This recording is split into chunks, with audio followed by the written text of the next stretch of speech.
In this video, I will show you exactly how to use LocalSend for lightning-fast file sharing.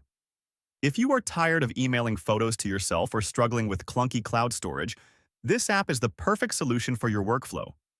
LocalSend is completely free and open source, meaning it works seamlessly across Windows, Mac, Linux, Android, and iOS devices.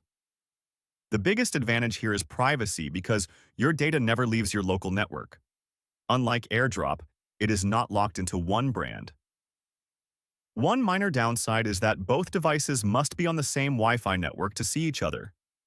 To get started, simply open the app on both devices and select the files you want to move.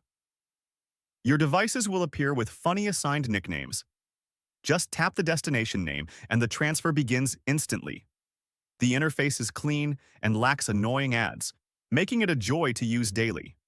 If security and speed are your top priorities, you should definitely give LocalSend a try.